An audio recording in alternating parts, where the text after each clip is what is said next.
Hello everyone, this is me Sakiya here. मैं आपके लिए लेके आई हूँ एक और रीडिंग जो कि होगी उन लोगों के लिए जो राइट नाउ नो कॉन्टैक्ट की सिचुएशन में है और जानना चाह रहे हैं कि क्या नेक्स्ट 48 आवर्स में आपके पर्सन से कोई भी बातचीत हो पाएगी या नहीं।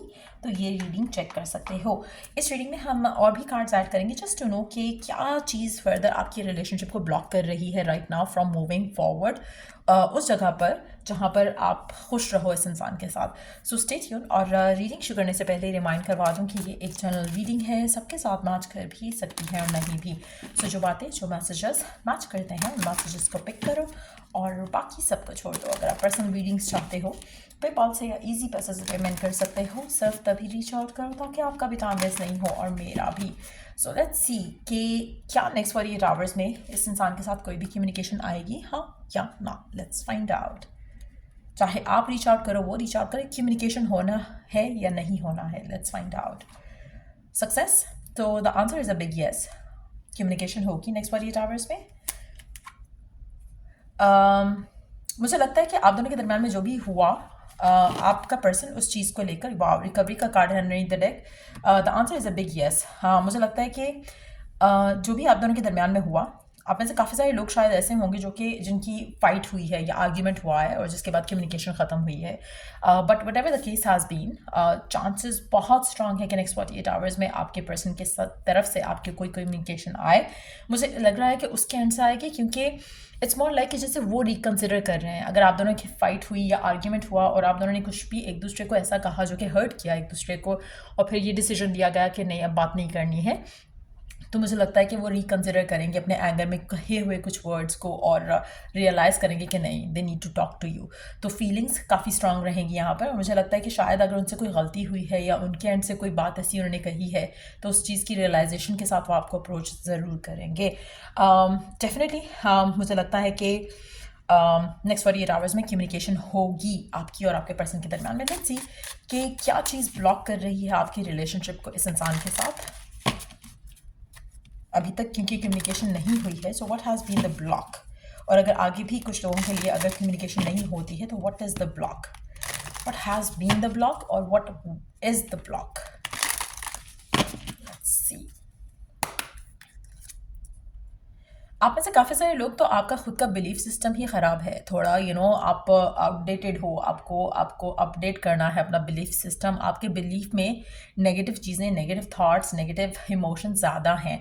आपको लगता है कि इसके होने की पॉसिबिलिटी कम है। आप में से काफ़ी सारे लोगों के लिए अभी तक कम्युनिकेशन हो नहीं पाई है पर्सन के एंड से या आपके एंड से भी टूवर्ड्स पर्सन, क्योंकि आपको लगता है कि वो क्यों बात करेगा, अब तो ये हो गया है, अब तो वो हो गया। आपके माइंड में हज़ार रीजंस आएंगे कि क्यों बात नहीं हो सकती है।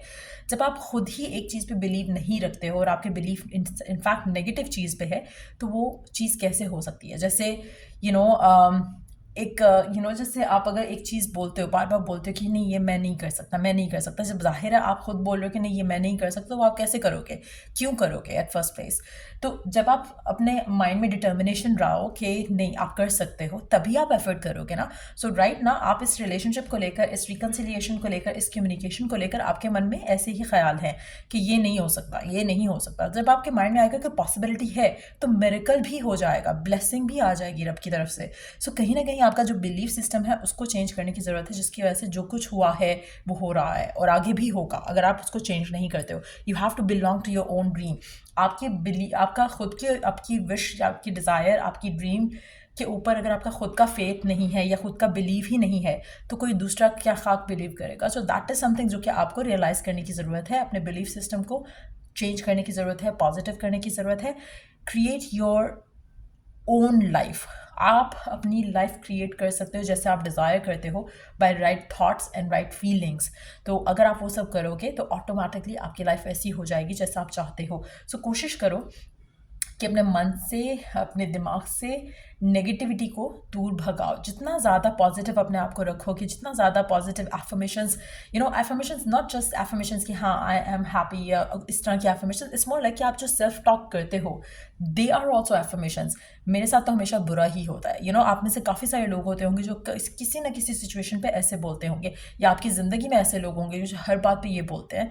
तो ये एफर्मेशन है, ये एक ऐसी चीज़ है जो आप अफर्म कर रहे हो कि मेरे साथ तो होता ही बुरा है, मेरे साथ तो होता ही ऐसा है। तो that's exactly what is manifesting for you. So कोशिश करो कि आप अपने ऐसे कोई भी सिनेरियोज, ऐसे कोई भी बिलीफ सिस्टम्स, उनको आपने चेंज करना है टूवर्ड्स पॉजिटिव वंस। जब आप वो करोगे तब आपकी लाइफ में आसानियाँ आ जाएंगी, कम्युनिकेशन भी होगी और रहेगी भी आगे आने वाले टाइम में। सो मेक श्योर कि यू बिलीव करो जो आपकी विश है, डिज़ायर है, कि ये पॉसिबिलिटी है इसकी। जब उसकी पॉसिबिलिटी आप बिलीव करोगे डिटर्मिनेशन के साथ, तो वो ऑटोमेटिकली क्रिएट हो जाएगी। So just know that. एक और card, clock time, time pressure in a rush.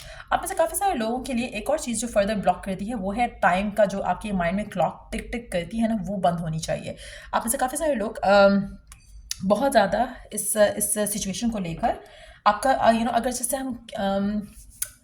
अगर जैसे हम बात करें आपके लव लाइफ में, अगर आपका पैचअप अभी हो जाता है, कम्युनिकेशन हो जाती है, तो अगर आपकी लाइफ में, अगर आपके माइंड में वो जो क्लॉक टिक कर रही है टुवर्ड्स कि फ्यूचर कब आगे पर्सन कब कमिटमेंट देगा, कब ये होगा, कब वो होगा, वो जो कब है ना टाइम से रिलेटेड, वो चीज़ें आपकी लव लाइफ को भी फर्दर ब्लॉक करती हैं। क्योंकि जब आप अपने ऊपर बिलीव नहीं कर रहे हो, अपनी ड्रीम के ऊपर, अपनी डिज़ायर के ऊपर, अपनी दुआ के ऊपर यकीन नहीं कर रहे हो, आपके माइंड में जो क्लॉक है वो टिक करी जाएगी और आपको वो और ज़्यादा ऑब्सेसिव बनाएगी, आपको और ज़्यादा नेगेटिव बनाएगी।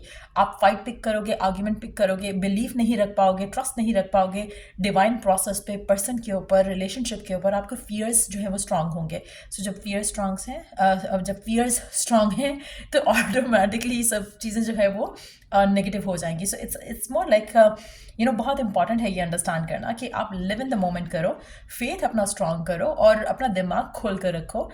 मैं ये भी नहीं कह रही हूँ कि किसी ऐसे पर्सन को आप you give your heart to और you give your time to, जो कि आपको पता है कि वो आपको इग्नोर कर रहा है, निगलेक्ट कर रहा है, आपको फॉर ग्रांटेड लेता है, आपको बेगिंग स्टेट पे रखता है।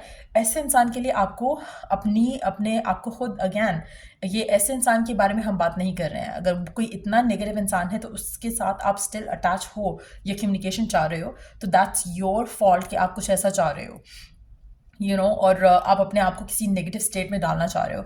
मैं उन लोगों की बात कर रही हूँ जहाँ पे रिलेशनशिप बहुत अच्छा है, बहुत पॉजिटिव है, लेकिन स्टिल आप अपने क्लॉक की जो टिकिंग है उसकी वजह से आप अपने रिलेशनशिप को ख़राब कर रहे हो कि कब देगा कमिटमेंट, कब देगा, और उसे टाइम चाहिए। वो ओपनली कह रहा है, आपको रिस्पेक्ट देता है, वैल्यू करता है, प्यार करता है। तो कोशिश करो कि एक दूसरे को अंडरस्टैंड करो, एक दूसरे की सिचुएशन को अंडरस्टैंड करो एंड अपने ऊपर जो टाइम का प्रेशर है या पर्सन के ऊपर भी जो टाइम का प्रेशर आप लगा रहे हो वो नहीं लगाओ। सो इन दैट सिचुएशन सिर्फ ये बात कर रही हूँ, अगर आपका कनेक्शन टॉक्सिक है तो उसके लिए तो फिर आप अपने आपका जो ड्रीम है, अगर वो ऐसा कनेक्शन है आपका और उसकी वजह से आपकी कम्युनिकेशन नहीं हो रही है, इन दैट सिचुएशन मुझे लगता है कि आपकी जो ड्रीम है वो है एक हैप्पी फुलफिलिंग रिलेशनशिप और आप मांग क्या रहे हो, एक टॉक्सिक पर्सन। सो वो कभी कनेक्ट नहीं हो पाएगा। अगर आपकी कम्युनिकेशन हो भी जाती है नेक्स्ट 48 आवर्स में, तो आपका जो आप मांग कुछ रहे हो, ये पर्सन कुछ और ऑफर कर रहा है, it's never gonna work out. So कोशिश करो कि you understand your situation better इस रीडिंग के थ्रू, इस गाइडेंस के थ्रू, एंड देन अकॉर्डिंगली उसके एक्ट करो। सो या ये रीडिंग आप लोगों की अगर आपको हेल्प किया हो, गाइड किया हो, तो लाइक शेयर सब्सक्राइब जरूर करो। Till I do the next reading आप लोगों के लिए। Take care, bye.